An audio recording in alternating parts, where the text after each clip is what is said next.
Nous devons faire tous nos efforts pour entrer dans le repos de Dieu. Qu'est-ce que cela signifie? Faire tous nos efforts pour entrer dans le repos de Dieu. Le repos de Dieu, quand nous parlons du sabbat, le sabbat fait référence au samedi ou au dimanche ou l'une des vendredis.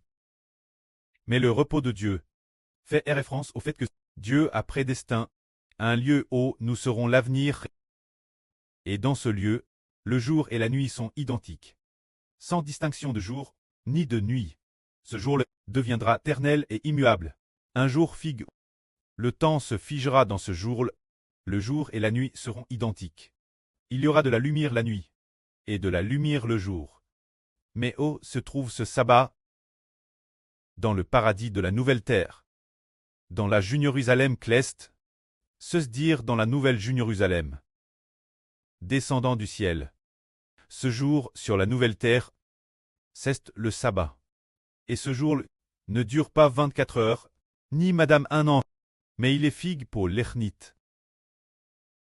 Ce jour, le jour et la nuit sont identiques. Et chaque instant est le madame, la durée d'un jour éternel. Entrez dans ce jour pour toujours. Ce jour est celui où Dieu nous aimera pour toujours. Le jour où il sera notre Dieu pour l'éternité. Ce jour est le jour où nous n'aurons plus de malédiction, plus de mort, plus de tristesse. Il s'agit de faire tous nos efforts pour entrer dans le royaume des cieux. Entrer dans le paradis, c'est faire tous nos efforts pour entrer dans le repos. Alors, quel genre de personne peut faire tous ces efforts pour entrer dans le repos?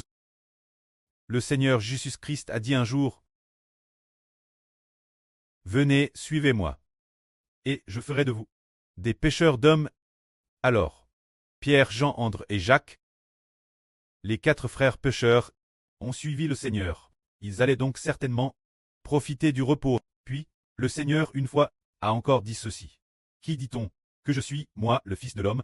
Alors le Seigneur, ils répondirent, « Les uns disent que tu es Élie. » Ou l'une des anciens prophètes. Le Seigneur dit encore, « Et vous, qui dites-vous que je suis ?» Pierre dit, « Tu es le Christ, le Fils du Dieu vivant. » Pierre a reconnu que Jésus est le Seigneur, le Fils de Dieu. Alors le Seigneur Jésus, qui avait fait beaucoup de miracles puissants, sans que personne ne le reconnaisse comme Seigneur. Le Seigneur dit alors, près, Seigneur du ciel et de la terre, je te loue ouvertement.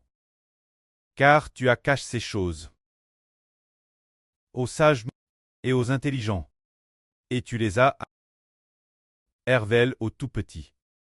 Oui, près, car tel a te ton bon plaisir.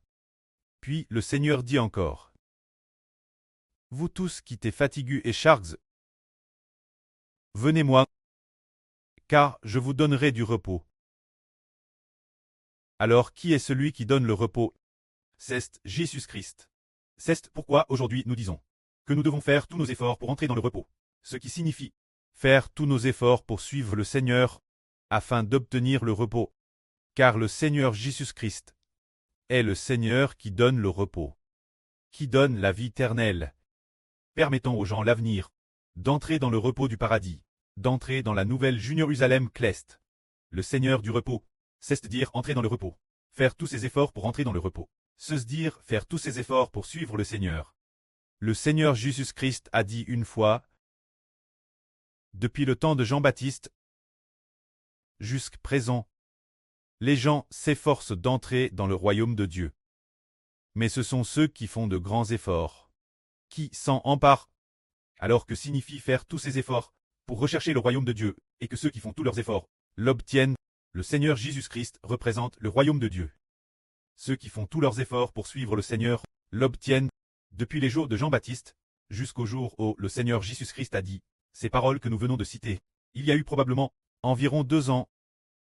Alors qu'il a obtenu Pierre, Jean, André, Jacques. Ils l'ont obtenu car le Seigneur a dit que ceux qui font tous leurs efforts l'obtiennent. Ils ont fait tous leurs efforts pour suivre le Seigneur. Et finalement, non seulement ils ont obtenu le repos, mais ils sont aussi devenus les 12 fondements du royaume des cieux.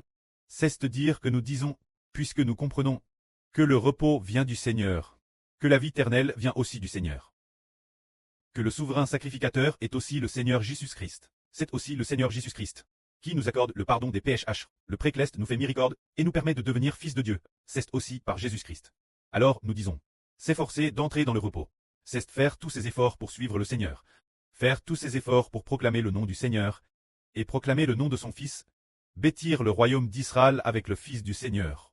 Proclamer l'évangile avec le Fils du Seigneur. Faire tous ses efforts, ce qui équivaut. S'efforcer d'entrer dans le repos. Que la gloire soit auprès et au Seigneur. Amen.